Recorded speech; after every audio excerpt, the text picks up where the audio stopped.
e a gente agora os meninos conduzem aí com vocês. Beijo, boa live para nós. Obrigada.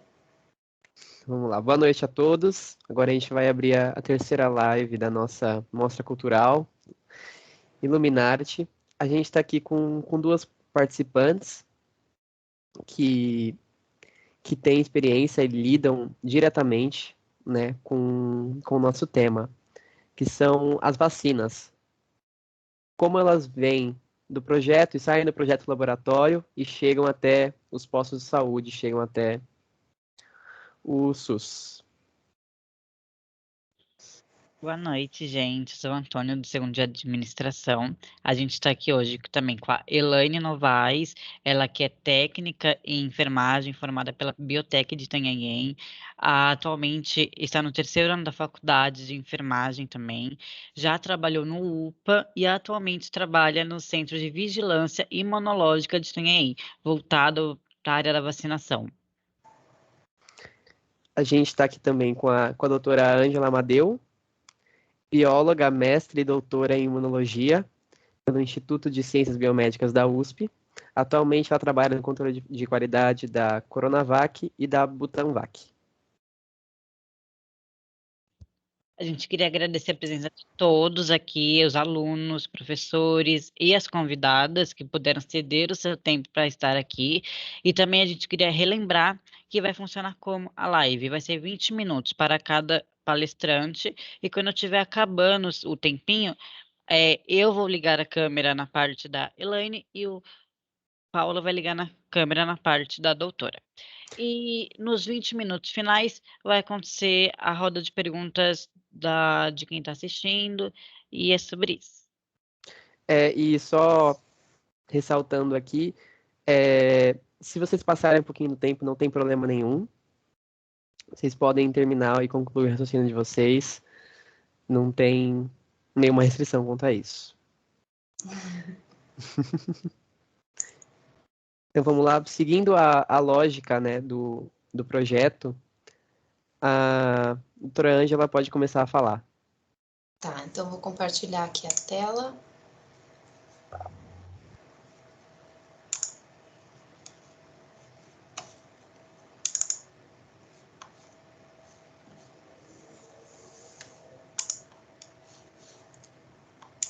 Vocês estão vendo? Sim, dá para ver. Sim. Então, tá. Bom, gente, então boa noite. Queria primeiro agradecer o convite. Para mim é um prazer enorme falar sobre ciência, sobretudo com os alunos. Eu gosto muito desse contato, é minha paixão. E principalmente falar sobre vacina nesse momento que a gente está vivendo, né?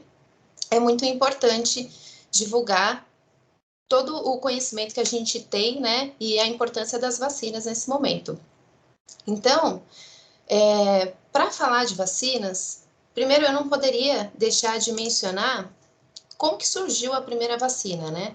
Então, esse pesquisador, que é o Edward Jenner, lá em meados de 1700, na época que a varíola era um grave problema de saúde pública, com uma alta letalidade, com cerca de 1/3 dos infectados morrendo por essa doença, Jenner, como pesquisador, ele observou que mulheres que ordenhavam vacas, elas tinham contato, né, com esses animais e elas acabavam contraindo uma varíola bovina que é mais branda para seres humanos, e elas contraíam essa varíola bovina e depois que elas tinham um contato com a varíola humana, elas não sucumbiam como os demais, elas não ficavam tão doentes, elas tinham uma certa resistência. Então, Jenner começou a pensar sobre isso, se existia, então, uma memória, um treino que o sistema imune teve com essa varíola bovina, que fizesse com que, quando ela tivesse a varíola humana, ela não sofresse tanto. E para testar isso, ele, então, foi testar numa criança de 7 anos. Os relatos falam que era o filho de um jardineiro, que é o James Fitz. E aí, o que ele fez? Ele pegou o pus das feridas daquelas mulheres que tinham a varíola bovina e injetou nessa criança. E acreditem vocês se quiserem, mas para ver se funcionou, depois ele expôs essa criança à varíola humana para saber se realmente ela estava mais resistente. E por sorte, funcionou, foi um sucesso.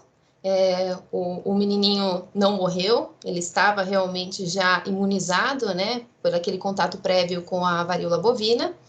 E esse estudo aí do sucesso da vacinação foi publicado 2 anos depois, e um pouco depois disso, a varíola foi controlada justamente pela vacinação, mostrando aí a sua importância, né, até os dias de hoje, que a gente vê que a Covid ela está sendo controlada justamente com a vacinação. Então, o que é a vacina, né? Elas, na verdade, treinam o nosso sistema imune para reconhecer e destruir patógenos. E isso acontece a partir da produção de anticorpos, que é o que é mais falado, né, que a gente conhece mais. E esses anticorpos, eles são produzidos pelos linfócitos B, que depois amadurecem, viram plasmócitos e secretam esses anticorpos. Mas, na verdade, a resposta imune induzida por uma vacina, ela é muito mais complexa. Ela envolve também toda uma resposta imune celular, com a participação de macrófagos, células dendríticas, e também a participação muito importante dos linfócitos T, que é através deles que existe a produção de moléculas chamadas de citocinas, que conseguem interagir com os linfócitos B e induzir a produção de anticorpos com maior afinidade e também induzir a memória imunológica, que é o grande objetivo da vacinação, né? Nós esperamos, inclusive, aí que essas vacinas contra a Covid induzam uma memória bastante eficiente para o controle dessa pandemia. Então, sabendo da importância das vacinas, como que elas funcionam mais ou menos, a gente agora vai olhar rapidamente sobre como são produzidas as vacinas contra a Covid, os principais tipos. Então, aqui eu fiz um resumo para mostrar para vocês. Então, a gente vai começar falando como a Coronavac é produzida. Na verdade, a gente está começando por ela, porque é uma vacina que ela é produzida a partir do vírus SARS-CoV-2, que é o coronavírus, né, o causador da Covid-19, inativado. E essa é a tecnologia mais antiga que se tem de produzir uma vacina, porque ela não tem muita engenharia genética envolvida nisso.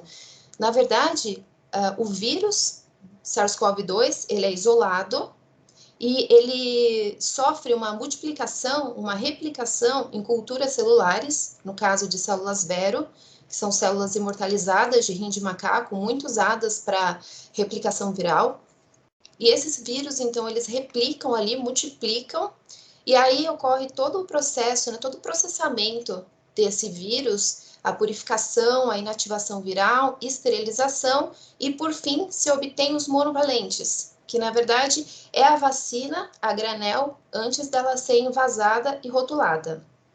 E aqui, só uma coisa interessante, que na verdade, vocês devem ter ouvido muito aí falar do IFA, que é um insumo farmacêutico ativo, que esse IFA, no caso da Coronavac, esses monovalentes do vírus SARS-CoV-2 inativado, que através de um contrato de transferência de tecnologia, a Sinovac Biotech, lá da China, ela envia para o Instituto Butantan esses monovalentes, e o Instituto Butantan é responsável pelo invase, rotulagem, controle de qualidade e distribuição dessas vacinas aqui no Brasil.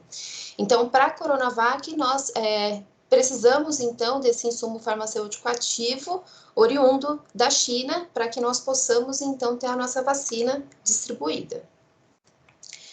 E aí, agora a gente passa para ver como que a AstraZeneca e a Janssen são produzidas.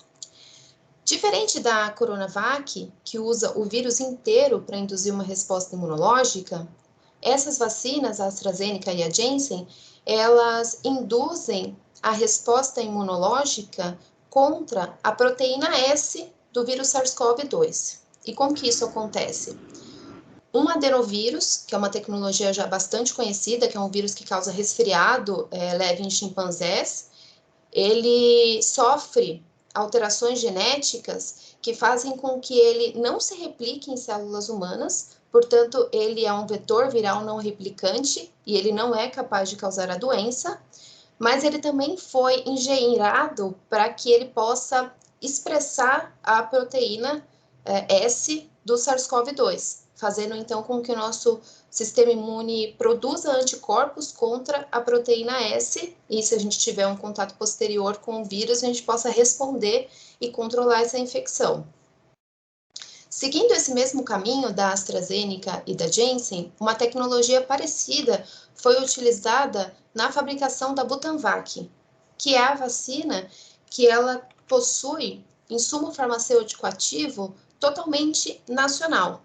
Então, essa vacina, ela vem de um consórcio, é uma tecnologia compartilhada entre institutos de pesquisa e indústrias farmacêuticas do Vietnã, da Tailândia e também dos Estados Unidos, que compartilham com o Instituto Butantan essa tecnologia.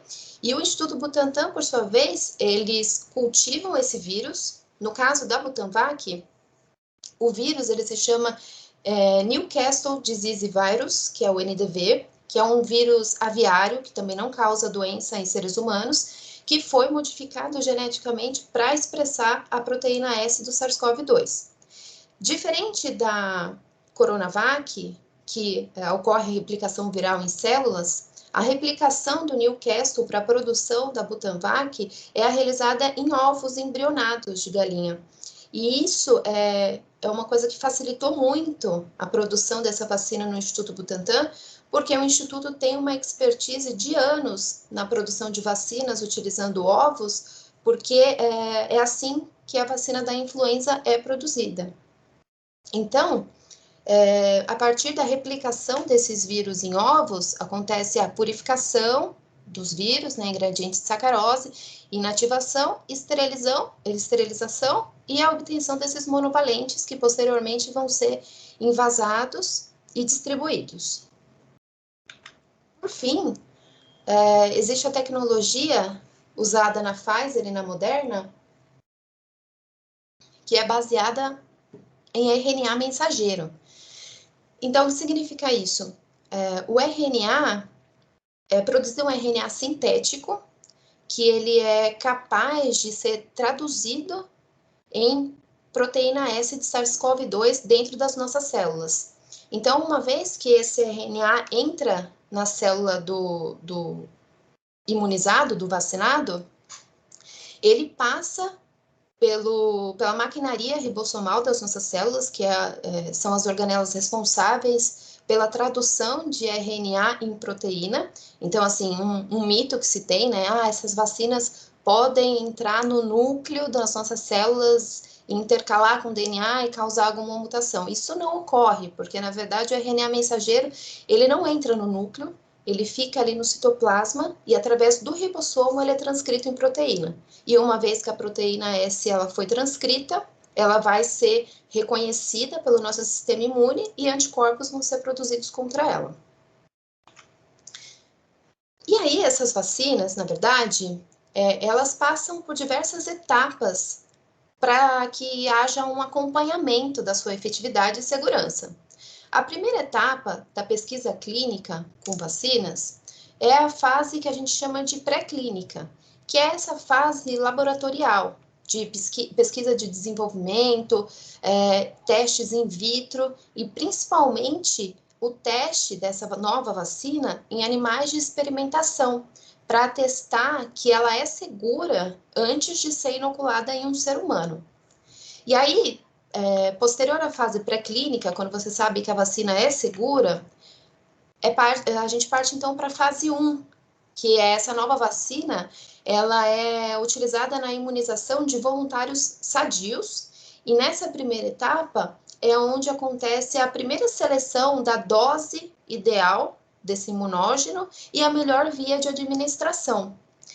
Tendo um resultado positivo, ou seja, essa vacina ela se mostrando segura para ser aplicada em humanos, A segunda fase da pesquisa clínica é utilizar essa vacina, então, na população-alvo, para saber se, de fato, ela é segura, mas ela funciona contra aquilo que eu quero testar. Então, isso precisa ser testado numa população-alvo. Uma vez funcionando e continuando atestando a segurança desse novo imunógeno, a pesquisa clínica vai, então, para a fase 3, que é um estudo multicêntrico, envolvendo um número muito maior de pessoas em diferentes regiões do país ou do mundo até, e nessa fase é onde são observadas possíveis interações desse imunógeno com outras drogas ou com alguma comorbidade que o voluntário tem. E além disso, também é nessa fase que é feita a comparação desse novo imunógeno com um placebo ou com um tratamento habitual, para saber se realmente ele é melhor ou se ele pode ser usado em combinação com o tratamento habitual para fazer o efeito que a gente está querendo.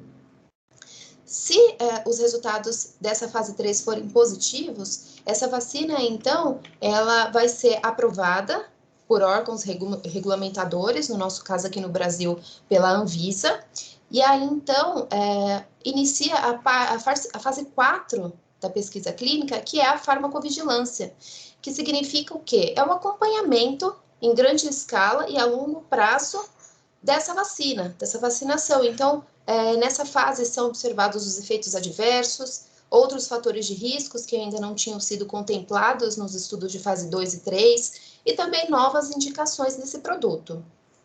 E aí, em todas essas etapas, é considerada a tolerabilidade e a segurança dessa vacina, bem como a sua eficácia, e também, da fase 1 a 3, é observada a farmacocinética, ou seja, como que essa vacina funciona, quais são as células que ela ativa, quais subtipos de anticorpos que ela induz, qual que é o alvo dela, né? Então, essa é a farmacocinética.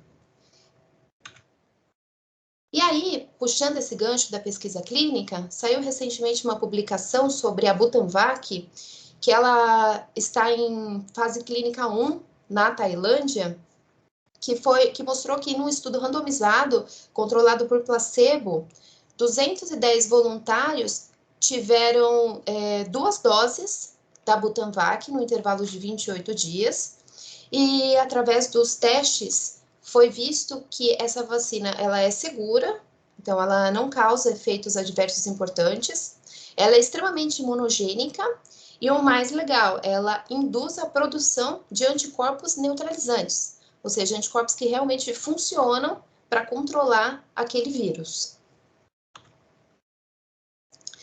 E aí, essas vacinas, desde a primeira fase da pesquisa clínica, na verdade, antes de ser aplicada em seres humanos, elas têm que passar por um controle de qualidade muito robusto, que ele envolve aspectos físico-químicos, que avaliam o aspecto propriamente dito da vacina, né, coloração, turbidez, eles avaliam também o pH, teor de proteína total, tem o controle microbiológico, que avalia a presença de contaminantes nesse produto, sejam eles fúngicos ou bacterianos, e tem o controle de qualidade biológico, que é onde eu trabalho atualmente, que ele avalia.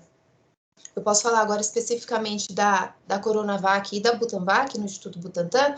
O controle biológico, ele avalia o controle da inativação viral, ou seja, quão eficiente foi, né, aquela inativação, a potência dos anticorpos produzidos, o conteúdo de proteína S naquele produto final, para avaliar se durante todo o processo a proteína se manteve íntegra, e também pode avaliar o conteúdo residual do processo produtivo, no caso, por exemplo, da Butanvac ou da vacina da influenza, que são produzidas em ovos, é avaliado, por exemplo, o teor residual de ovalbumina, que é uma proteína do ovo, e tem um limite que essas vacinas podem conter de ovalbumina para tentar evitar ao máximo reações de hipersensibilidade, de alergia.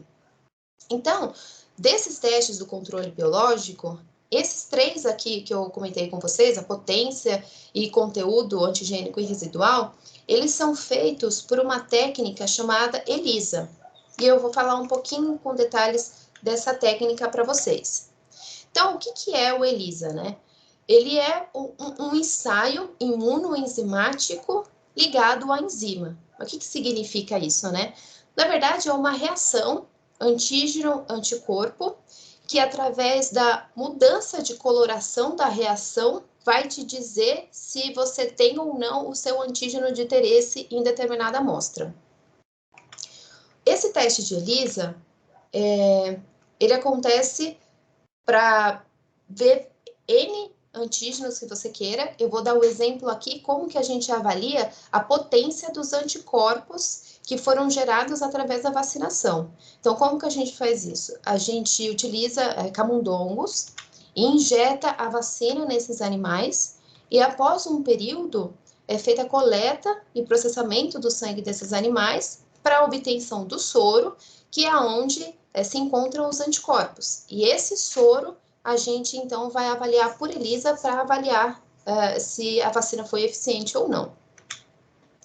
O ELISA a gente faz nessa plaquinha, que é uma plaquinha de 96 fossos. O teste é assim, depois que a gente revela, você tem essa carinha aí, a gente lê em um aparelho que se chama espectrofotômetro, que nada mais é que um aparelho que vai medir a intensidade da cor.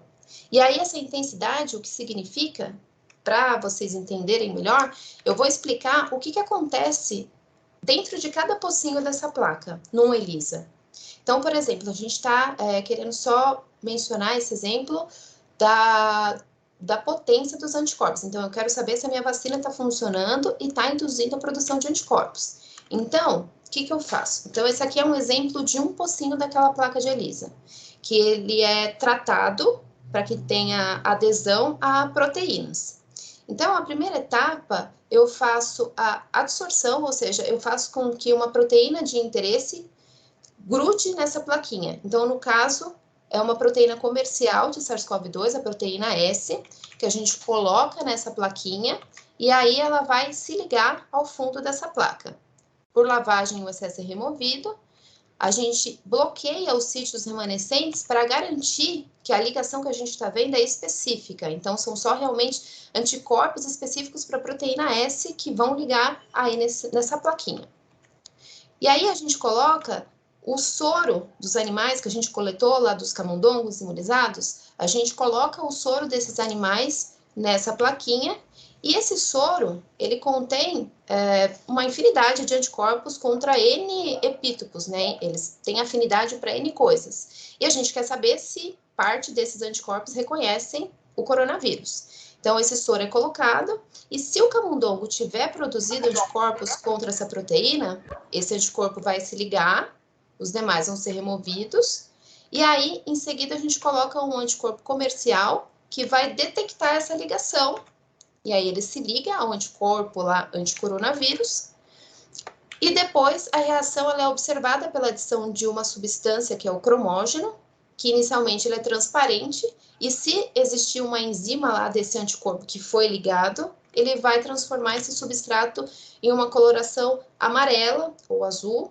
e a gente consegue ver a intensidade da cor. Então, a intensidade da cor, ela é proporcional à quantidade de anticorpos que aquele animal tem. Então, é assim que a gente consegue verificar se o animal respondeu bem ou não à vacina.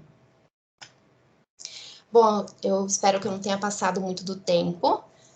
Eu agradeço muito a atenção de vocês. Esse aqui é um pouquinho do pessoal lá do controle de qualidade do Instituto Butantan. E aqui eu coloquei meu e-mail, que se vocês tiverem alguma dúvida que a gente não consiga esclarecer hoje, fiquem à vontade para me mandar e-mail, eu vou ter o maior prazer em responder. Tá bom? Obrigada. Muito obrigado pela apresentação. Imagina. Entendi bastante coisa.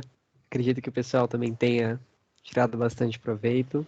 Agora eu vou passar a palavra para o Antônio e para Elane.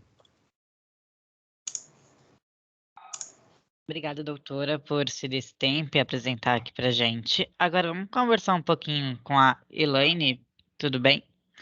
Elaine, eu só vou compartilhar aqui o PowerPoint que você me mandou e isso já pode começar, certo? Tá, ok. Boa noite a todos.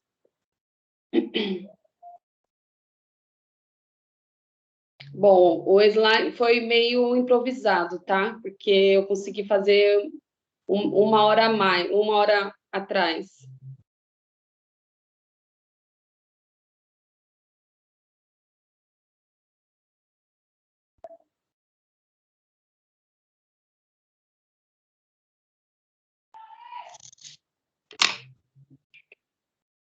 Conseguiu, Antônio? Tá carregando. Tá. Tá carregando aqui para mim.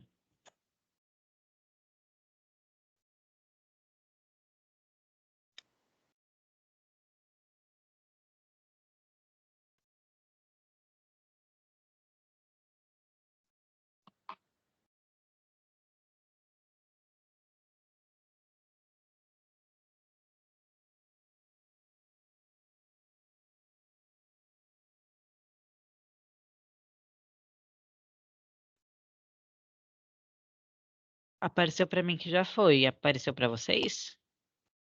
Tá carregando aqui também. Aqui apareceu, já dá para ver. Agora foi. Aqui ainda não. Para mim também não. A plataforma às vezes demora um pouquinho, mas logo aparece para todo mundo, porque ela é pesada, essa plataforma. Mas aqui, para mim, também já aparece. Bom, boa noite.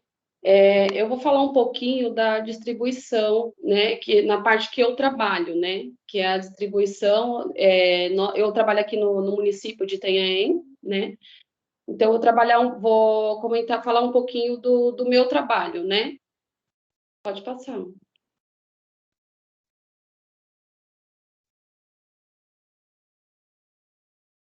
Bom, aqui no caso as vacinas onde a gente recebe, né? No caso do laboratório, né? Que vai para a central nacional, né? E aí a central nacional distribui para o estado, né? E assim o estado distribui para o regional, que para a gente aqui da Baixada seria a GVE de Santos, né? Que é onde os municípios vai buscar as vacinas, né? Todas as vacinas, tanto de Covid quanto as outras vacinas, né? E aí, no caso, os municípios que vai encaminhar até as unidades, né? Pode passar. Aí aqui eu peguei um pouquinho da foto, né, que a Santos, a GVE recebe, né, que é o caminhão que chega na regional de Santos, que é a GVE, tá? Pode passar. Aí aqui o Santos recebe através, é bem seguro, né? É tudo. Ai, gente, estou nervosa. Ah, tá tranquilo, fique em paz. É tudo Tá tudo lacrado, bem. né? Tá, não precisa ficar nervosa, que tá todo mundo aqui. É a primeira vez que eu participo, assim, de palestra. Fica tranquila. Tá? E assim a gente recebe desse. Ai, como falam? Nesse Gente, compartimento. isso, tá? Pode passar, por favor. Aí aqui a Santos recebe, né, do Estado. Então, é assim, nós vamos retirar a vacina com esses caixas térmicas, né? Que tanto tem que ser bem de 2 a 8, né? Para a gente estar recebendo essas vacinas, tá? E pode passar. Aí aqui eu peguei uma foto, né? Que eu não tenho assim muito. Eu tinha muita foto, mas até escolher uma. Aqui é onde nós tiramos a foto lá na GVE, no dia que nós vamos retirar as vacinas do município, tá? Aqui tanto em Itanhaém como a Bertioga, tá? E aqui é onde é a sala de vacina lá, a rede frio deles, né? Que também tem que estar bem refrigerado, né? A sala. Pode passar. Aí aqui é o nosso carro, sempre tem que ter um carro ideal, né, para estar transferindo essa vacina, por causa de um processo bem seguro, né, porque para a gente não estar perdendo essas vacinas, né. O nosso carro é esse, que é ideal para as vacinas para a gente estar retirando. Agora tem um município que vai com um carro pequeno, mas ele sempre fica em atento através da temperatura, que sempre tem que estar de entre 2 a 8 a temperatura, tá bom? Pode passar. Aí aqui é um pouquinho da minha sala de vacina, né? Lá, aqui a gente tem 2 salas de vacinas. Aí nesse modo a gente deixa as caixas térmicas com termômetro, né? Bem na temperatura ideal, né? De 8 a 2, de 2 a 8, tá bom? Para a gente não estar perdendo essas vacinas. Pode passar. Aí aqui eu peguei uma sala de vacina, né? Que aí a gente encaminha até a unidade, né? De vacinação. Antigamente, né? Antes tinha a geladeira doméstica, né? Aí agora tem a ideal para as vacinas mesmo, né? Porque a doméstica tem alguns lugares que ainda tem, mas eu não, acho que, se eu não me engano, acho que Praia Grande, alguma unidade, algum município aqui ainda usa as domésticas, tá? Mas a nossa, tanto nas unidades, tanto a gente da vigilância, a gente tem essa geladeira ideal para as vacinas, né? Que ela é bem segura. Pode passar. Bom, a minha é bem rápido, né? E aqui eu peguei um pouquinho da vacina. A vigilância faz umas campanhas fora, né? A gente recebe as vacinas, a gente faz aqui na campanha, numa casa de. Não é casa, desculpa. E aqui é onde nós fizemos uma campanha também, numa farmácia, tá? Pode passar. Bom, eu quero agradecer, desculpa o nervosismo, tá? Mas é basicamente isso, o meu trabalho, tá? De transportação de vacina, de entrega nas unidades, tá? E aproveitando que a doutora estava falando, né, da Covid, da coisa, nós vamos buscar vacina, toda vez que a gente vai buscar as vacinas, é com escolta, com a segurança, né? Todas as de Covid a gente vai buscar com a escolta policial. Bom, eu quero agradecer, obrigado pelo convite. É só isso. Obrigada, Elaine. Eu vou começar a fazer algumas perguntinhas que eu tinha preparada, e quem quiser fazer pergunta que está assistindo, é só mandar no chat com o nome que a gente lê, tá? Já está aberto então para as perguntas. Eu vou começar com uma pergunta para a Elaine. Você disse que trabalha direto com a população, certo? Eu queria saber como que você avalia a recepção das vacinas do Covid, com a população recebendo, em relação às vacinas que a gente sempre tomava antes, como da hepatite e etc. Desculpa, não entendi. Você falou que trabalha direto com a população, certo? Isso. Aí eu queria que você compartilhasse com a gente a sua visão em relação à recepção das vacinas do Covid para a população em contrapartida das vacinas que a gente já tomava. Qual foi a diferença? Olha, no começo foi meio difícil, viu? Ai, peraí, acho que eu estou saindo daqui. Ai, meu Deus. Então, no começo foi meio difícil de eles estavam muito ansiosos de estar recebendo essa vacina, né? Inclusive, essa semana foi até os idosos foi receber a primeira dose agora, né? Que eles estavam muito ansiosos de estar recebendo, estavam com medo, né? De estar recebendo essa vacina. Inclusive, as outras vacinas tem um pessoal que é ainda meio receoso de estar recebendo, mas a de Covid, né? Ele ficou bem assim, Como posso te falar? Bem esse... Com medo de tomar? Isso, medo de tomar a vacina de Covid. Ó, a Janara, deixa eu ver se é esse o nome certinho. Isso, Janara, ela mandou uma perguntinha aqui para você também. Ela falou assim, ó, como vocês sabem se a temperatura das vacinas estão dentro da regra ao longo do trajeto para a distribuição? Bom, no caso, nós somos só liberados lá do regional, né, de Santos, se a temperatura está ideal, tá? Igual, inclusive, o meu carro, né, o nosso carro daqui de Itanhaém, ele é bem o refrigerado atrás, né? E aí, quando chega aqui, inclusive, já está ainda no tempo bem tá ideal. Então, assim, se não tiver quando a gente sair de lá, se não tiver no ponto de 2 a 8, eles não liberam a gente. Se tiver abaixo, às vezes chega lá a temperatura, né? A gente está lá para sair, tá a temperatura 1, a gente não é liberado. É só liberado acima vamos supor, geralmente lá a gente é liberado de 5,5 ou de 6, né? Que a gente vai abaixando um pouquinho.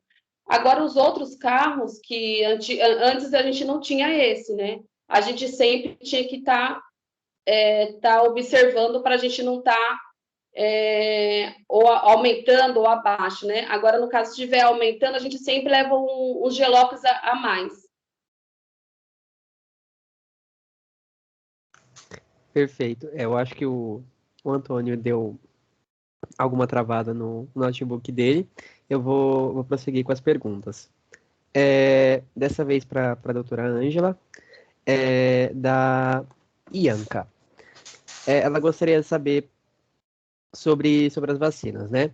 Na inserção do vírus. No caso, colocado o vírus inativo e quando em contato com a doença, a quem adere o Covid, o que acaba acontecendo? Basicamente, quando a gente toma vacina, qual é o mecanismo, o que acontece, digamos assim, dentro do nosso corpo quando a gente tem contato com o Covid por si só, sem ser com o mecanismo da vacina? Bom, então funciona como se fosse aquele exemplo que eu dei no início da primeira vacinação, né? Então, a vacina seja com o vírus inteiro inativado, que é o caso da Coronavac, ou sejam vacinas que focam na resposta antiproteína S, que é uma proteína de superfície da Coronavac, né? Elas são injetadas no organismo e por inativação ou por deleção gênica, elas não são capazes de causar a doença, então o vírus ele é enfraquecido, mas ele possui toda a estrutura viral, as proteínas de superfície, e tudo isso faz com que o nosso sistema imune reconheça ele como um corpo estranho e produza anticorpos, uma resposta imunicelular e se prepare para que, se haja um contato com o vírus selvagem, essa resposta ela já vai estar pré-formada para que a gente possa responder rapidamente e conter a infecção. Então, é basicamente assim, o vírus ele é inativado, mas ele possui toda a estrutura ali para ser um corpo estranho, que o nosso sistema imune vai reconhecer, montar uma resposta, e aí vai ter uma resposta imunológica de memória, que dura aí por meses, anos até. Por exemplo, a vacina do tétano, né, ela tem uma memória imunológica de 10 anos, e essa memória, ela vai garantir que quando você entrar em contato com o vírus selvagem, você vai responder mais rápido. Então, você não vai ficar doente, porque o sistema imune já vai estar treinado contra aquele patógeno. Seguindo aqui, agora a pergunta também para a doutora Ângela, da professora Noemi.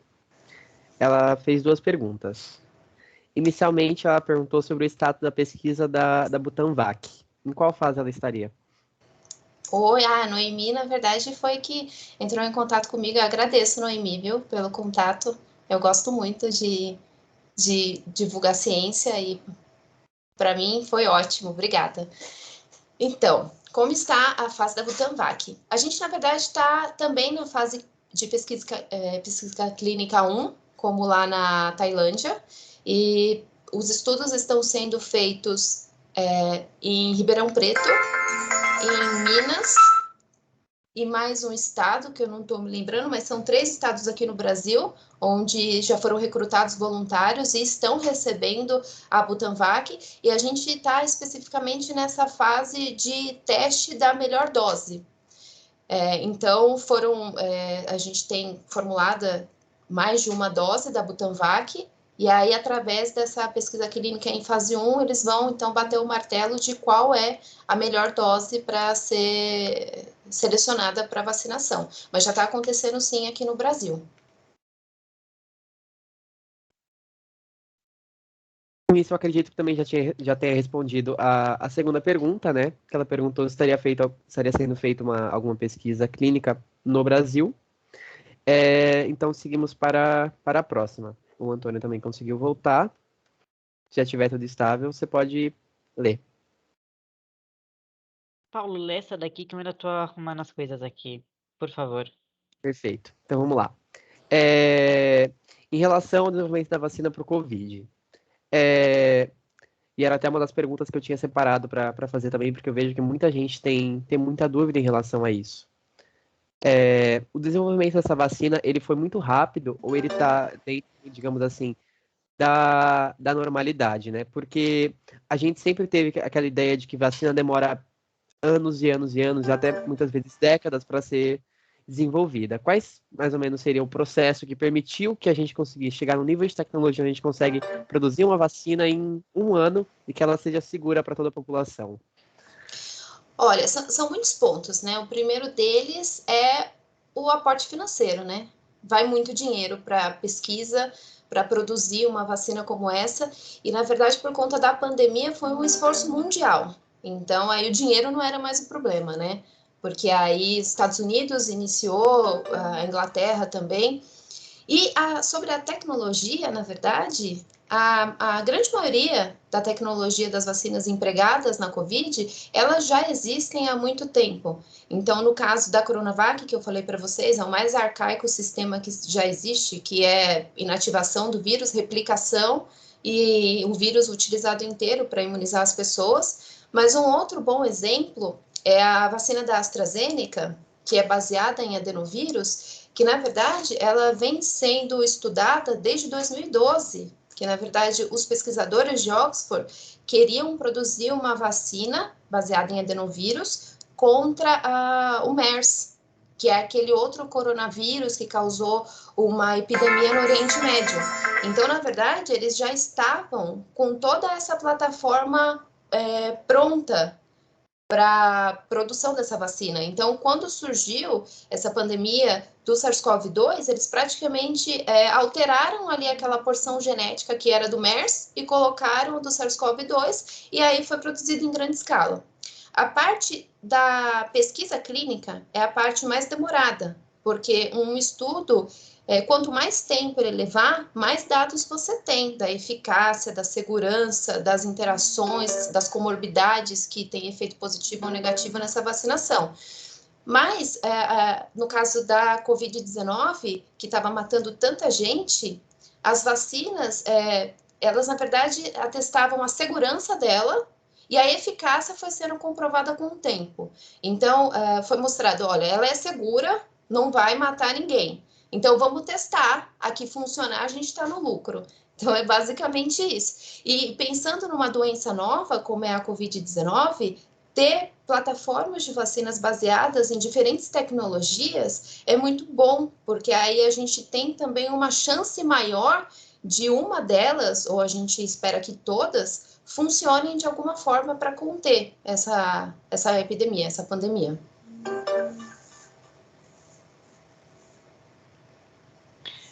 Temos uma pergunta agora do Felipe, para a doutora Ângela também. Ele gostaria de saber se tem algum tipo de embasamento que explique a contaminação do vírus, mesmo tomando as 2 doses da vacina. Olha, primeiro que assim, muitas vacinas, elas impedem que a pessoa fique doente, mas elas não impedem a infecção. Então, a pessoa, mesmo se ela receber a 2ª dose ou a 3ª dose, se ela entrar em contato com o SARS-CoV-2, ela vai se infectar, ela só não vai ficar doente porque ela já vai ter uma resposta imune ali preparada para responder. Mas é normal isso da pessoa ser vacinada e poder ser infectada. Quanto a possíveis mortes que possam ocorrer, mesmo em indivíduos vacinados com 2 ou 3 doses, é, na verdade, algo que já estava previsto, né? Porque nenhum medicamento é 100% eficaz. Então, o que acontece numa resposta para a vacina é uma coisa muito complexa que depende da genética de cada população. Então, isso pode fazer com que determinadas pessoas, determinadas populações não respondam de maneira satisfatória ao epítopo que aquela vacina está induzindo. Então, ela não monta uma resposta eficiente. Então, aí você usa uma vacina que ela é eficiente aí para 99,9% da população. Infelizmente, aquele 0,1% ele não vai responder porque o sistema imune tem alguma deficiência, enfim, alguma alteração ali, alguma característica genética que faz com que ele não responda. Então, existe isso, mas isso é para qualquer medicamento, né? A gente nunca vai ter alguma coisa que funcione 100% porque as pessoas são geneticamente diferentes. Entendi. Obrigada pela resposta, doutora. Agora a gente vai ter uma pergunta do professor Newton para Elaine. Ele gostaria de saber se, além da escolta, quais outros sistemas de segurança são adotados para as vacinas. Então, a escolta, no momento, só está das do Covid, né? Que seria escoltadas. Mas, assim, e a segurança é a temperatura, né? Porque a gente tem que tomar muito cuidado com a temperatura para a gente não estar perdendo a quantidade que a gente está recebendo da regional aqui de Santos. Agora, as outras vacinas, as normais, a gente não precisa de escolta, a gente só fica na segurança mesmo da temperatura, tanto ou para baixar ou tanto para subir.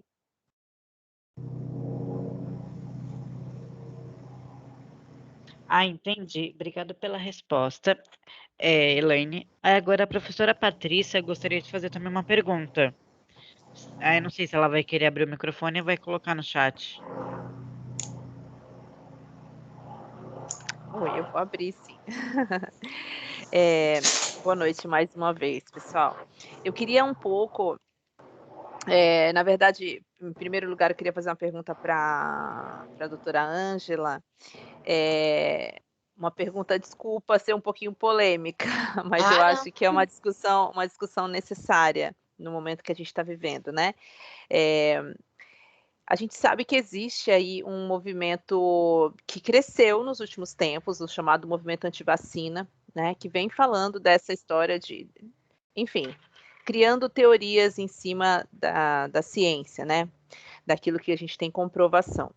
E aí eu queria um pouco que você falasse para a gente qual o perigo disso, porque, veja, a gente tem um vírus que, né, como você, acho que sua fala foi muito, muito pertinente no sentido de que não existe uma cura para a Covid. Se existisse, a gente já estava usando, né? A gente está fazendo o mais rápido possível para menos pessoas morrerem, né?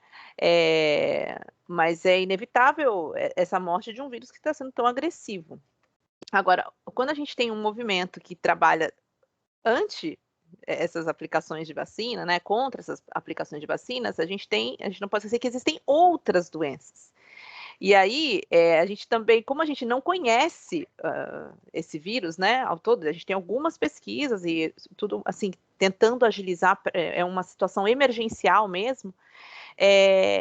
Qual é o problema disso e como é que isso pode implicar, por exemplo, nessa mutação desse vírus com outros? Porque a gente tem várias doenças, né? A gente tem dengue, a gente tem chikungunya e tal, tem tantas outras coisas, e vírus e bactérias e outras coisas tantas, né? E é catapora, e é cachumba, e as pessoas não estão mais querendo, né? Ou enfim, questionando a validade dessas vacinas, né? Enfim, a importância delas para o sistema imunológico. E aí agora a gente tem um vírus mortal em escala mundial, como a gente está vendo, e essas outras doenças, né, que continuam existindo. né? Eu queria um pouco que você falasse sobre esse assunto. Sei que é um pouco polêmico, mas acho necessário, de repente, tocar nesse assunto. Não, é muito importante. Na verdade, é um problema seríssimo, né? Porque a vacinação, ela é uma responsabilidade social. A gente não se imuniza só por nós, né? Nós nos imunizamos por toda a população que vive em nossa volta. Então, uma pessoa que ela é anti-vacina e não quer se imunizar, ela, na verdade, não está prejudicando só ela, né? Pelo contrário, todas as pessoas que estão ali. E o grande problema disso é porque quanto mais a pandemia perdura, principalmente por pessoas que não querem se vacinar, mais aumenta a chance desse vírus sofrer mutações e fazer com que a doença fique potencialmente mais grave ou que surja uma cepa que as vacinas que a gente tem atualmente não funcionem.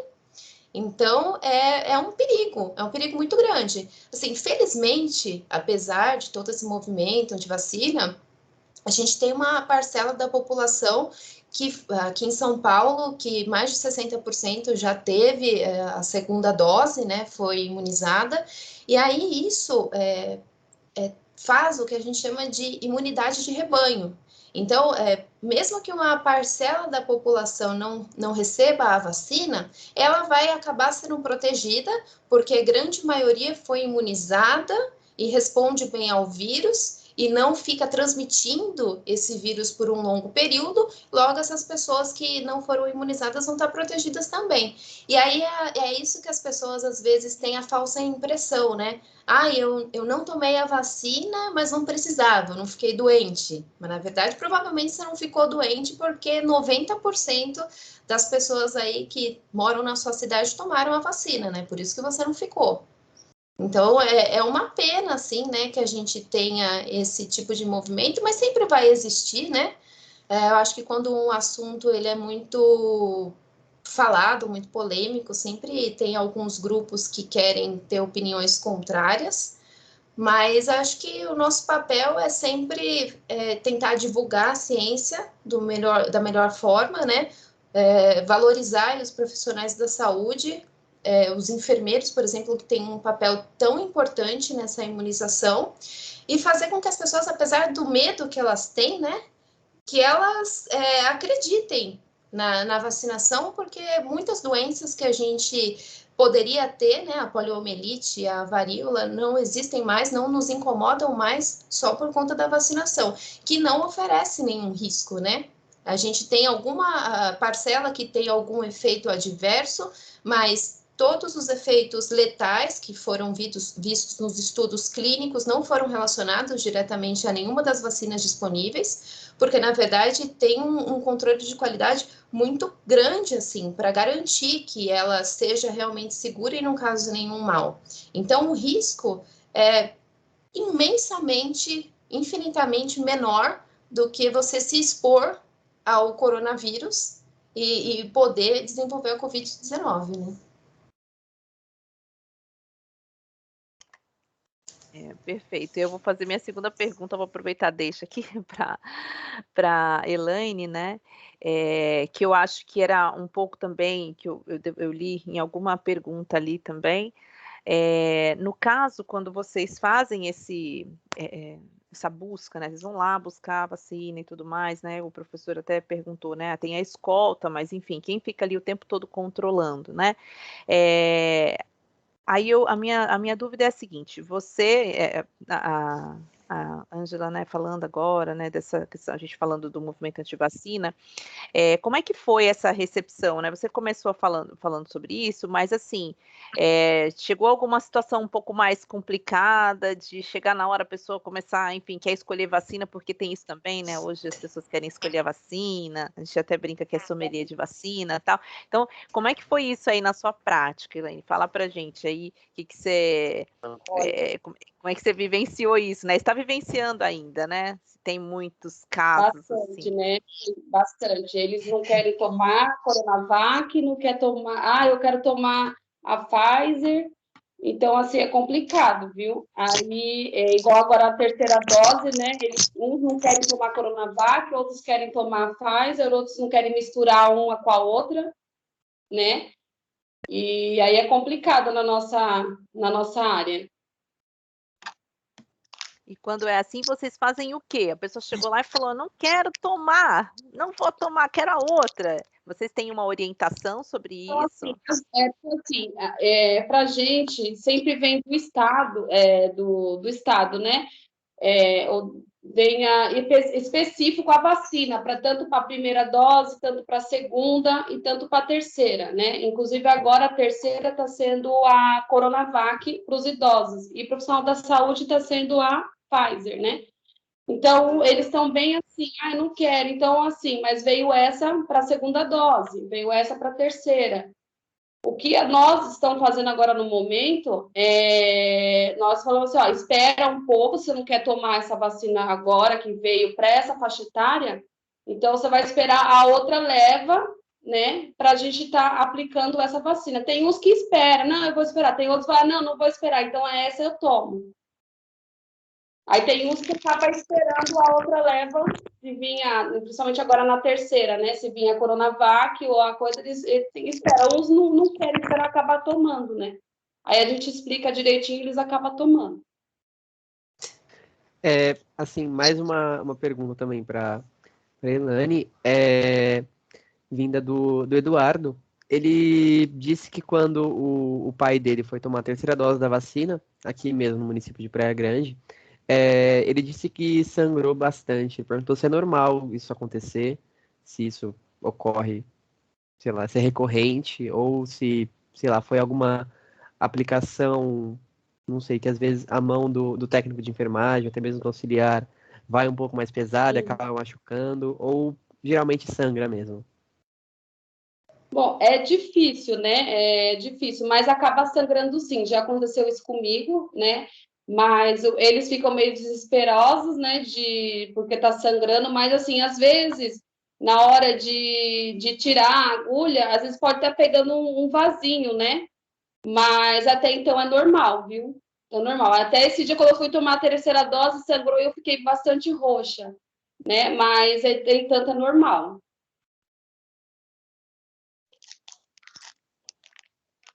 Perfeito.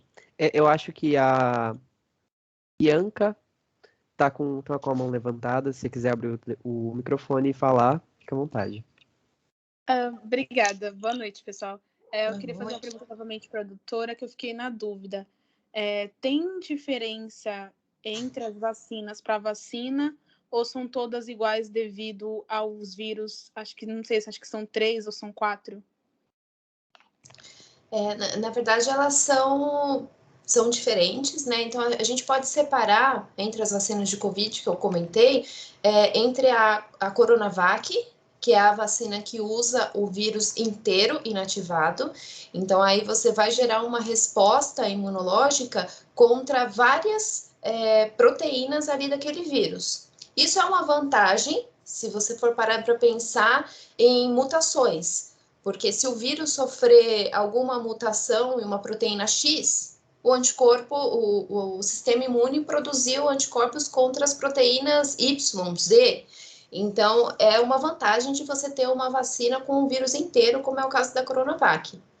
Já as outras vacinas que eu mencionei, elas focam principalmente em induzir a produção de anticorpos e uma resposta imune para a proteína S, que é a proteína spike, que é uma das proteínas mais estudadas da superfície do coronavírus, que é aquela uma proteína, na verdade, que ela se liga no receptor de angiotensina da nossa célula, e é isso que faz com que o SARS-CoV-2 entre na célula do hospedeiro. Então, ela é uma proteína muito importante. Se você tiver anticorpos contra essa proteína, o vírus ele consegue ser neutralizado antes dele entrar na célula.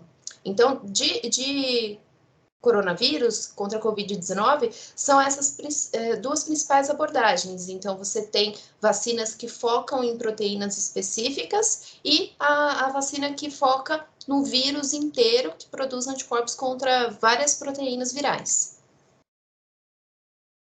Obrigada. De nada.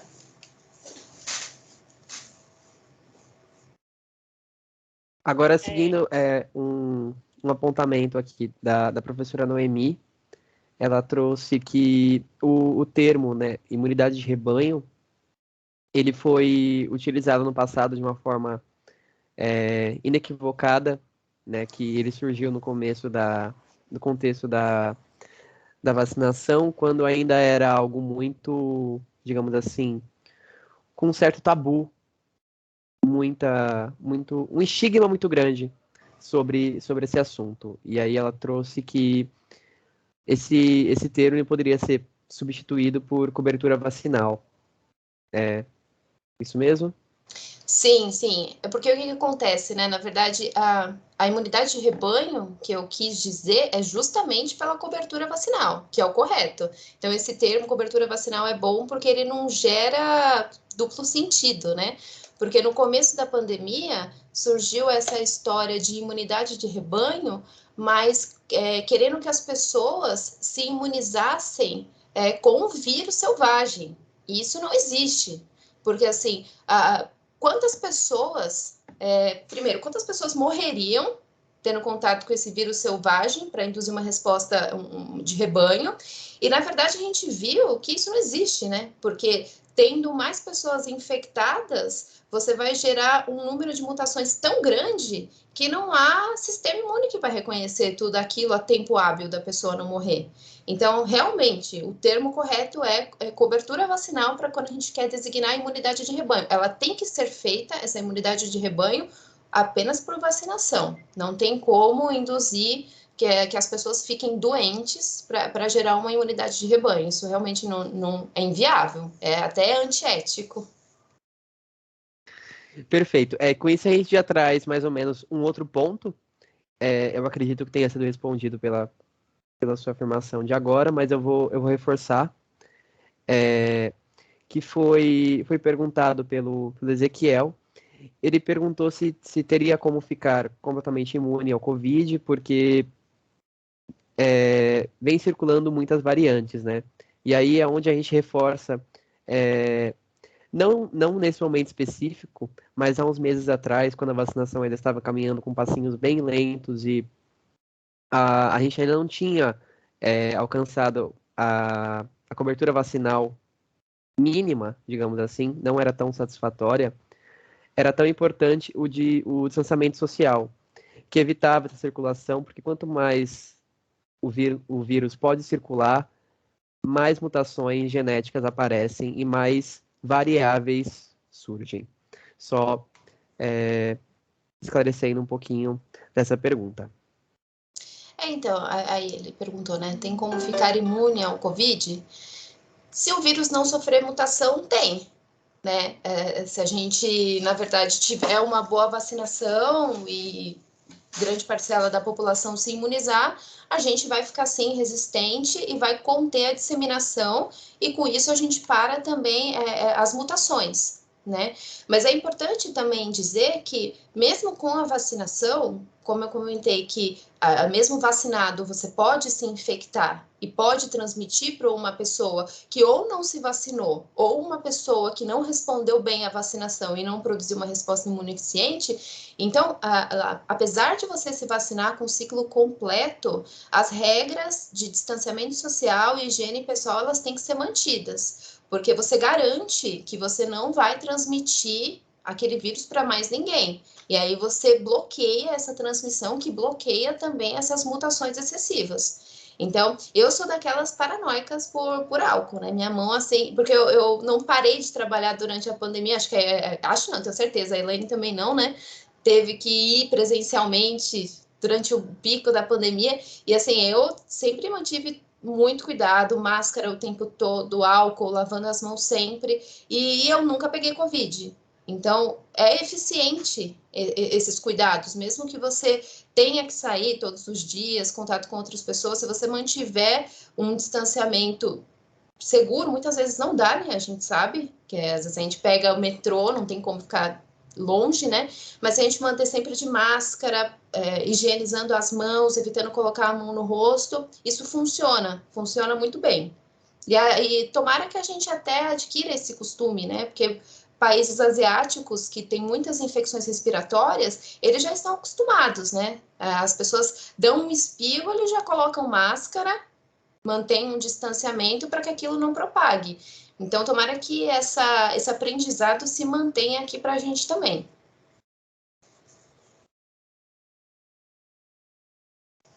Perfeito. Certo. Eu vi que a professora Noemi estava com a mão levantada, mas só que ela baixou. Professora, você gostaria de falar ainda?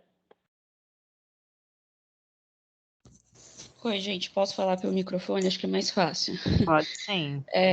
Ângela, gostaria de agradecer, eu tinha falado aqui no chat, mas não sei se você está conseguindo ver. Muito obrigada por aceitar compartilhar o conhecimento conosco. É um privilégio ouvir você, sua experiência lá no Instituto Butantan. Eu acho que eu ia só reforçar o comentário que eu tinha feito, mas você já enfatizou sobre a imunidade de rebanho. O que eu tinha dito era exatamente isso, né? Que ele foi usado muito erroneamente durante a pandemia, nesse sentido de a gente adquirir imunidade de rebanho por contaminação natural, né? Então, coloca todo mundo para ter contato com o vírus e nisso a gente já atingiu a imunidade de rebanho, sendo que esse termo surgiu justamente com os estudos da vacinas, né? Da vacinação. Então, imunidade de rebanho a gente se adquire com vacinação e não se contaminando loucamente por aí, né? Os riscos que a gente corre de surgir novas variantes, de aumentar o número de mortos, é problemático.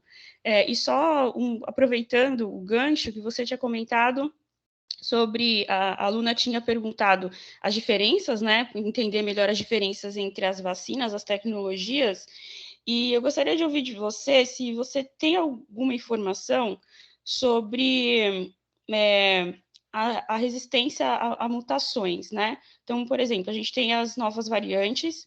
Eu tinha lido algumas coisas sobre a variante Delta, por exemplo. Você tem uma diminuição da eficácia de algumas vacinas contra a variante Delta, mas parece que a Coronavac não teve essa redução de eficácia contra a variante Delta. Isso está relacionado com o fato de a tecnologia da Coronavac ser o vírus inteiro e as demais serem focado na proteína que vai conectar com a célula e fazer o vírus entrar? Noemi, eu que agradeço. Eu sempre falo que o meu coração, assim, é interagir com os alunos da aula. Eu estou no controle de qualidade, mas se tiver uma oportunidade, eu gostaria muito de voltar para a área acadêmica, porque é um prazer enorme. Eu que te agradeço. E é justamente isso. Você tem essa vacina contra o vírus inteiro, e isso faz com que ela seja mais eficiente a possíveis variantes, né? Porque se a mutação acontece na proteína S, a Coronavac, ela reconhece outras proteínas, né, da superfície viral, e isso facilita realmente que ela continue sendo eficiente. Mas não quer dizer também que as vacinas feitas contra a proteína S, elas não vão funcionar se o SARS-CoV tiver mutação, porque também, assim, a proteína S é uma proteína só, mas ela tem muitos epítopos, né? Então, na verdade, ela tem muitas regiões que podem ser reconhecidas por anticorpos e que podem induzir uma resposta imunológica. Então, assim, pode ser que determinada população respondeu especificamente a um antígeno da proteína S que sofreu mutação. Isso realmente reduz a eficácia dessa vacinação. Mas o que se faz com vacinas que são específicas para proteínas virais é como se faz com a vacina da influenza. E a vacina da influenza também, todos os anos, a Organização Mundial de Saúde avalia quais foram as cepas mais predominantes, mais virulentas, e envia aos institutos que produzem a vacina exatamente essas cepas. Então, no caso da Butanvac, a intenção do Instituto Butantan também é fazer como esse raciocínio da influenza. Então, atualmente ela está sendo produzida contra essa proteína S da cepa parental, que é a cepa de Wuhan, que foi a primeira que surgiu na pandemia. Mas, posteriormente, a intenção é inserir também no genoma do vírus, né, do Newcastle, porções da proteína S, a variante P1, a variante B1, a variante Delta, para garantir que seja uma vacina trivalente, tetravalente, enfim, que ela consiga estimular a resposta contra variantes também da proteína S. E assim que a gente pode aprimorar, né, as vacinas e tentar fazer com que a eficácia não seja reduzida.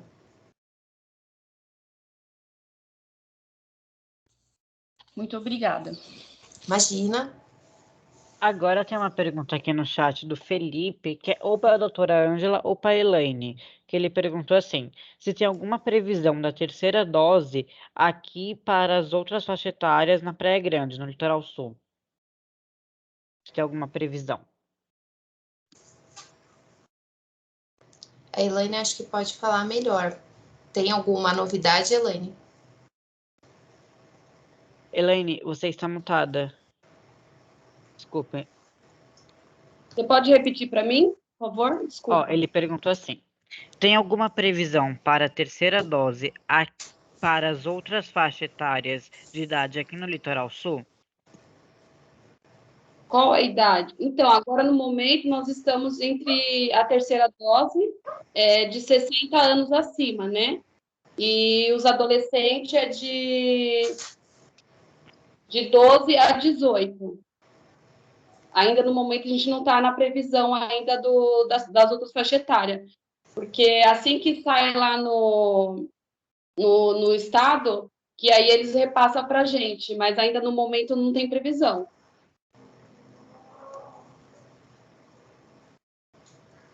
Certo. Ó, aqui tem uma pergunta a mais, que é da Pérola Aparecida. Ela perguntou assim, ó. Vamos ter que tomar a vacina do Covid de ano em ano, igual as campanhas que tem já no Brasil? Provavelmente. Provavelmente sim. Eu acho que vai acabar sendo no calendário aí igual a influenza, né? Exatamente. Ó, tem uma aqui também do Jefferson que ele falou assim, ó. Tem uma polêmica sobre o passaporte vacinal. Ele pediu para explicar esse caso, por favor. Deve ser sobre, por exemplo, as pessoas que receberam a Coronavac de não poder entrar em determinados países europeus e tudo mais, né? O que acontece? Na verdade, cada país também tem estudos que testam a eficácia da vacina que ele está usando localmente. Então, países europeus, Estados Unidos, eles receberam primeiro as vacinas da Pfizer, da Janssen. Então, os estudos foram feitos com essas vacinas e eles acabaram que não precisaram comprar Coronavac, porque eles já tinham uma oferta muito grande dessas outras vacinas. Então, não foram feitos estudos, por exemplo, com a Coronavac, e aí, como não foi feito, eles não atestaram a segurança delas, então eles não aprovariam que pessoas vacinadas com essa vacina entrassem naquele local. Mas aí, na verdade, conforme os estudos vão caminhando, a OMS, ela consegue reunir dados de vários países e aí ela consegue aprovar o uso mundialmente. E aí, conforme isso vai acontecendo, mesmo os países que não utilizam certa vacina, eles passam a aprovar a entrada, já que a OMS garante a eficácia dessa vacinação também. Certo, a gente tem uma outra pergunta aqui da Júlia de Oliveira, que falou o seguinte: é necessário esperar 3 meses para tomar a segunda dose da Pfizer ou posso ir no postinho com os 2 meses de espera? Então, o correto, na verdade, é seguir cada intervalo determinado pelas organizações de saúde, porque isso foi feito um estudo desde a fase clínica 1 de qual é o melhor intervalo para se ter a segunda, a terceira dose. Então, a partir da dose que a pessoa recebe uma primeira dose, são feitos testes periódicos para avaliar quando que aqueles anticorpos estão caindo, o título daqueles anticorpos, quando que a resposta ela está diminuindo, e aí isso varia de vacina para vacina, porque cada uma tem a sua tecnologia. E aí, com base nesses estudos que são determinados os intervalos ideais para que tenha o reforço. Então, cada vacina, o ideal é acompanhar o intervalo que foi determinado para ela. Uma coisa também dessa pergunta, que aqui na Praia Grande, caso ela for da Praia Grande, de uma vacina para outra da Pfizer, agora é de 8 semanas. Inclusive, eu já consegui tomar minha segunda dose ontem. Então, se for aqui na Praia Grande, é 8 semanas. Obrigada pela resposta. Então, foi isso mesmo. Tipo, os estudos foram avançando e aí eles foram vendo que a resposta ela ficava um pouco melhor se reduzisse esse intervalo. Então, isso é com base em observação mesmo. Pega as pessoas imunizadas, testa o nível de anticorpo e vai vendo qual é a melhor estratégia, né, para que eles se mantenham altos. Reforçando, assim, essa mudança do reforço da Pfizer, ela foi, se eu não me engano, eu acredito que ela tenha sido sancionada em todo o estado de São Paulo. Tenha sido enfim, um anunciamento de todo o governo, não só no município de Praia Grande. Então, Sim. eu acredito que tem muita gente de Itanhaém, Mongaguá, São Vicente, Santos, também eles estão aplicando a segunda dose em 8 semanas. Inclusive, tomei a segunda dose ontem também. Estou sofrendo com o meu braço doendo, mas antes um braço doendo do que na cama de Covid. Verdade. É verdade. Um comentário do Samuel. Ele disse que lembra que havia visto uma notícia na internet onde os japoneses eles usavam máscaras muito antes da pandemia do novo coronavírus. Porque no final do século XX já estava tendo a crise na gripe espanhola, né? E aí eles começaram a entender os benefícios na saúde quando a gente cobre a boca e o nariz, principalmente quando a gente tem algum sintoma gripal. Uma pergunta da Patrícia. Uma pessoa pode se vacinar em uma cidade na primeira dose, em outra cidade na segunda dose? Elaine? Oi. Então, no Eu não caso, sei. assim, tanto aqui em Itanhaém, né, no nosso município, tanto os outros, é ideal você tomar a primeira dose aonde a sua residência, né, onde você tem a sua residência física, sua residência, e geralmente tomar a segunda dose no mesmo local, tá? Aqui no caso, já aconteceu vários casos, a gente pegar a segunda dose, tanto na primeira dose, o pessoal não é da residência daqui, né? Mora em São Paulo ou mora em Santos. Tô passando aqui e querendo tomar aqui. Aí a gente explica, né, que a vacina dele foi para o município dele. Então, a dose, tanto a primeira e a segunda dose, está lá no município dele, né? Agora, a não ser que assim, ele mora em São Paulo e tem uma residência física aqui em Itanhaém, e ele está com comprovante, a gente não pode negar a vacina, né? Infelizmente. Mas o correto é onde ele reside, tanto na primeira, tanto na segunda dose. Perfeito. E seguindo esse mesmo raciocínio, mas fugindo um pouco, feita uma pergunta sobre a previsão da vacinação em crianças menores de 12 anos. Tem alguma previsão de estudos? Estão sendo realizados esses testes? Eles estão, enfim, se estiverem sendo realizados, eles estão sendo positivos? Está tendo alguma resposta? Então, na verdade, sim, eles estão sendo realizados, mas é uma coisa que não é muito divulgada, né? A gente, na verdade, só fica sabendo quando o estudo é finalizado e aí eles divulgam para a gente quais foram os benefícios e prós e contras daquele estudo. Mas até agora eu mesmo não tenho essa informação de como está o andamento. Eu sei que estão sendo feitos, mas sobre os resultados, mas eu acredito assim que é uma questão mesmo só de testar nesse grupo de crianças para comprovar a segurança, porque muito provavelmente não vai ter problema nenhum, né? Porque as crianças elas têm um sistema imune super ativo, né? O perigo talvez fosse maior nos idosos, né? Que tem o envelhecimento do sistema imune, que é a imunossenescência, que pode fazer com que eles não respondam corretamente. E ainda bem que deu tudo certo, eles estão tomando, estão imunizados. Com criança, eu acredito que não vai ter problema nenhum. Eu espero que saia logo. Perfeito. Agora uma pergunta da Juliana. Ela perguntou se, referente à vacina de dose única, a vacina da Janssen, como já está tendo a terceira dose das outras, quem tomou a dose única terá que tomar outra dose? Tem algum pronunciamento oficial sobre isso? Não tem. Provavelmente não vai ser necessário. Mas também isso é outra coisa que a gente não fica sabendo muito, né, dos bastidores. Pode ser que eles façam estudos ali pequenos e vejam que existe uma vantagem em se tomar um reforço, mesmo tendo a pessoa tomado essa vacina de dose única.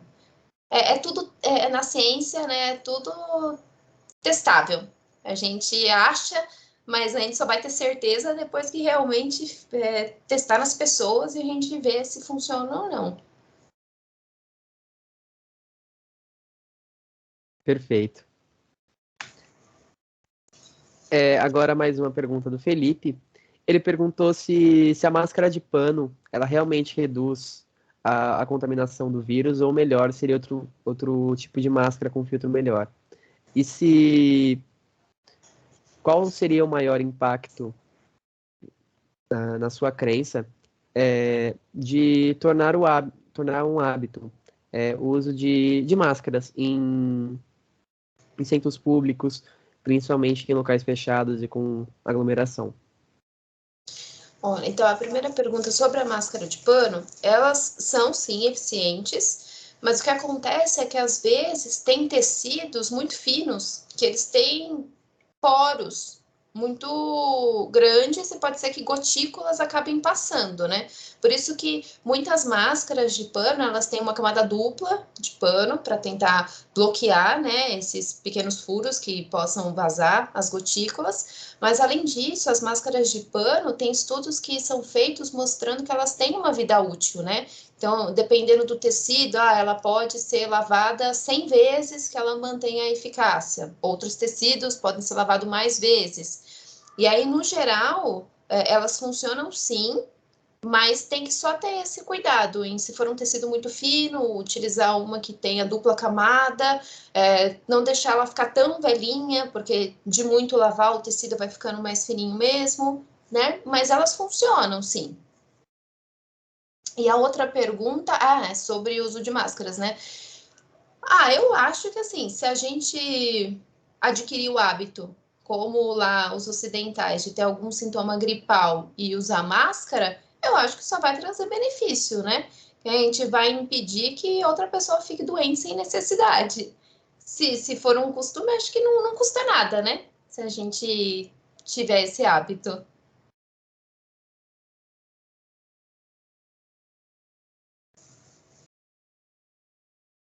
Certo.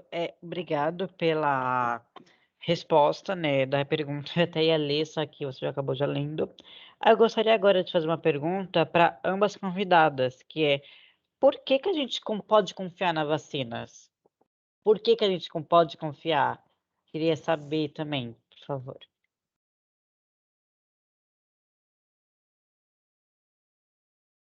Se quem puder começar a falar, pode ser a doutora Ângela. Já está com o microfone aberto. Na verdade, assim, eu acho que a gente não morre mais de varíola por causa da vacina. A gente não tem mais crianças que têm deformações por causa de poliomielite, por causa da vacina. E o ideal é que a gente tenha vacina contra outras doenças aí, né? No caso, por exemplo, o Butantan também tem um projeto que estuda a vacina contra a dengue, que é uma doença muito prevalente aqui no Brasil, né? Então, é isso. Assim, muitas mortes são evitadas por conta da vacina e hoje em dia a gente nem ouve falar de umas doenças por conta da vacina.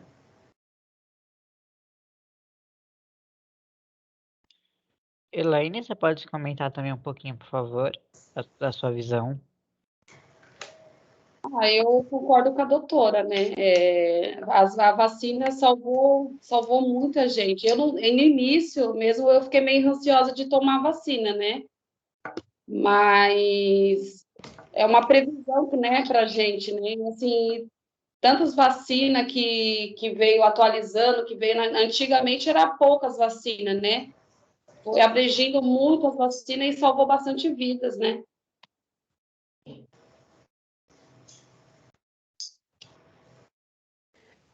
A Ianca trouxe uma dúvida, né, que eu acredito que seja a dúvida de muitos de nós, assim, a gente vê as coisas estão começando a melhorar agora, mas elas já começaram a melhorar muitas vezes.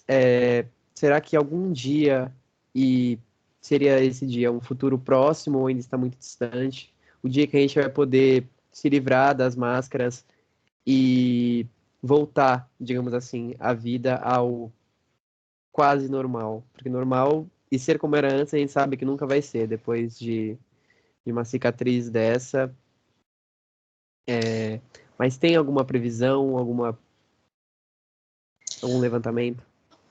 Eu acho assim que, como a vacinação ela está avançando muito bem, é um futuro próximo até. Eu vislumbro aí que a gente possa tirar a máscara e não vai demorar muito, porque assim já estão sendo feitos também alguns estudos, inclusive aqui no Brasil, no Rio de Janeiro, eles acumularam lá várias pessoas em um lugar fechado, sem máscara, e eles estão acompanhando essas pessoas, se elas vão desenvolver Covid-19, elas estão vacinadas, né? Como que vai funcionar isso? E em outros países, na verdade, as pessoas já estão também já sem máscara. Na Austrália, não precisa mais usar máscara.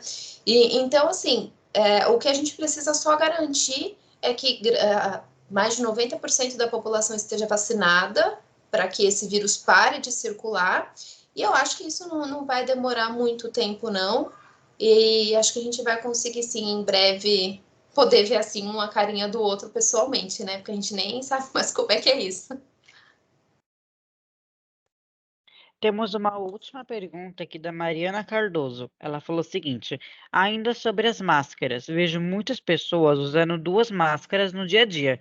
Isso prejudica a barreira ou não? Eu lembro de ter visto uma reportagem em que eles diziam que uma máscara de camada dupla já era suficiente. Não é isso aí. Se ela tiver uma camada dupla ou se ela for uma máscara cirúrgica descartável, também ela é muito eficiente. Usar 2 máscaras não vai fazer mal nenhum, né? Só fica um pouco incômodo, às vezes, para a pessoa respirar, calor, mas não vai prejudicar. Na verdade, só vai aumentar essa barreira. Mas, na verdade, uma máscara com dupla camada, ela já se mostra eficiente.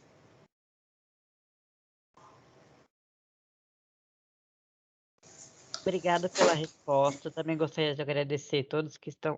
Temos uma última pergunta aqui da Denise. Ela falou o seguinte, através de uma atividade farmacológica, vi que uma tese do doutorado pela Fiocruz e UFMG, que existe vacina contra herpes zoster, especificamente o tipo que causa catapora. Para adultos, isso procede? Eu não sei, eu não li essa tese em específico. A gente tem vacina contra catapora, quanto esse especificamente eu não sei dizer. Mas como ela leu uma tese da Fiocruz, na verdade, sim, existe, eu confio. Eu só não sei se essa especificamente ela é produzida em grande escala.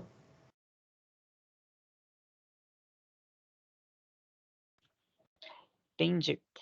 Eu queria agradecer a Elaine por disponibilizar seu tempo e vir aqui mostrar um pouco do seu conhecimento para a gente, sua disponibilidade. Também agradecer todo mundo que está presente há mais de 1h30 de live, tá? E agora eu vou passar a palavra para o Paulo. Tá sem áudio, Paulo. Tô mutado, desculpa. Foi assim, eu acredito que tenha sido uma experiência de grande conhecimento. Eu aprendi bastante, espero que todos os participantes também tenham aprendido muito. Espero que tenha sido uma experiência bem divertida e diferente, né? Agradeço por vocês estarem aqui, tirando um pouquinho do tempo de vocês, numa sexta-feira à noite, para estar junto da gente e agregando um pouquinho a todo o nosso corpo escolar. Agradeço pessoalmente a doutora Ângela, que foi a palestrante que eu acompanhei de perto e que eu dei todo o auxílio. Muitíssimo obrigado e que toda essa palavra de propagação da ciência que vocês duas trouxeram nos levem cada vez mais longe como sociedade no geral. Obrigada. Eu vou aproveitar a deixa aqui também para fazer um super agradecimento, na verdade um agradecimento múltiplo aqui, né? Primeiramente eu queria agradecer, claro, a disponibilidade, né, de vocês que prontamente aceitaram, né, o nosso convite para vir aqui falar com a gente, falar com os alunos, com os professores, enfim, com a nossa escola, sobre um assunto que importante ele era lá no ano passado, imagine hoje, né? E que a gente não pode deixar que isso aconteça, sobretudo agora, né? Com esse retorno que cada vez, né, fica mais próximo, esse retorno às aulas presenciais. Então, a importância de estarmos vacinados, de nos cuidarmos, de mantermos os cuidados. Mas também queria estender aqui os agradecimentos. Primeiramente, a professora Noemi, uma maravilhosa que super fez a ponte para a gente conseguir o contato da Ângela. Noemi, sem palavras para agradecer. A sua disponibilidade também de correr atrás de ir lá, enfim, no meio dessa loucura que é a gente dando aula, né, online o tempo todo. Também queria agradecer a professora Kariman, que não está aqui hoje, porque ela está afastada, ela está de licença médica, mas que foi também quem permitiu, né, que a gente conseguisse o contato da Elaine e pudesse vir aqui falar para a gente também nesse momento. Também não posso esquecer de agradecer ao professor Rafael, que eu nem sei se ele está aqui na live ainda. Eu vi que ele tinha entrado.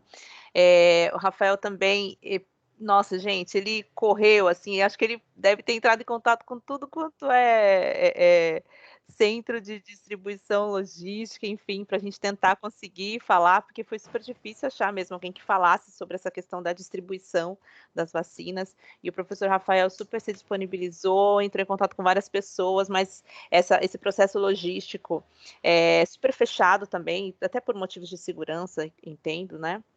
E aí a gente não conseguiu, mas também não posso deixar de agradecê-lo pela disponibilidade.